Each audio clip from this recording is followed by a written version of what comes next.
December মাসের মধ্যে ত্রিপুরা উপজাতি এলাকা স্বশাসিত জেলা পরিষদের ভিলেজ কমিটি ভোটের অনিশ্চয়তার মুখে আন্দোলনে নামার ঘোষণা দিয়েছেন বিজেপির সহযোগী তথা টিটিএডিসির শাসক তিপ্রামথা দলের প্রতিষ্ঠাতা প্রদ্যুৎ কিশোর দেববর্মন।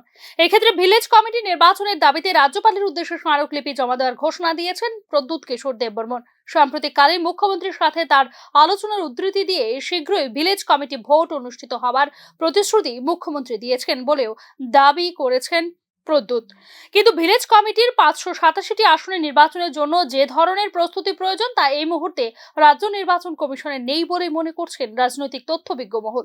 অথচ চলতি বছরের ডিসেম্বর মাসের মধ্যে ভিলেজ কমিটি নির্বাচন নিয়ে উচ্চ আদালতে আগেই যেখানে হলফনামা জমা দিয়েছিল রাজ্য সরকার, সেখানে এতদিন চুপ থেকে নভেম্বরের মাঝামাঝি পর্যায়ে এসে কেন এ ধরনের আন্দোলন কর্মসূচির সিদ্ধান্ত নিলেন প্রদ্যুৎ কিশোর দেববর্মন এবং তার দল, তা নিয়ে প্রশ্ন তুলছেন রাজনৈতিক বিশেষজ্ঞরা। বর্তমানে তিপ্রামথার দুজন প্রতিনিধি রয়েছেন রাজ্য মন্ত্রিসভায়। লোকসভা নির্বাচনের দলের বলিষ্ঠ নেতৃত্বদেরকে উপেক্ষা করে পূর্ব ত্রিপুরা আসনে নিজের বড় বোন কৃতি দেবী সিং এর জন্য টিকিট আদায়ের পর এবার অপর বোন প্রজ্ঞা দেববর্মনকে রাজনীতিতে নিয়ে আসার জন্য বিজেপির সহায়তা চাওয়ার মতো বিষয়গুলি নিয়ে ইতিমধ্যেই দলীয় নেতৃত্বের প্রশ্নচিহ্নের সম্মুখীন প্রদ্যুৎ কিশোর দেববর্মন। অথচ সরকারি থেকেও রাজ্যের উপজাতিদের জন্য তিপ্রামথা দল এবং প্রদ্যুৎ কিশোর দেববর্মনের পারফরমেন্স কি তা জানা নেই রাজ্যের উপজাতি অধ্যুষিত এলাকার সাধারণ মানুষের। প্রেক্ষিতে মথা নেতৃত্বের সঙ্গে সাধারণ উপজাতি অংশের মানুষের দূরত্ব অনেকটাই বেড়ে গেছে বলেও মনে করছেন রাজনৈতিক বিশেষজ্ঞ মহল। বিষয়টি অনুধাবন করে মূলত জনভিত্তি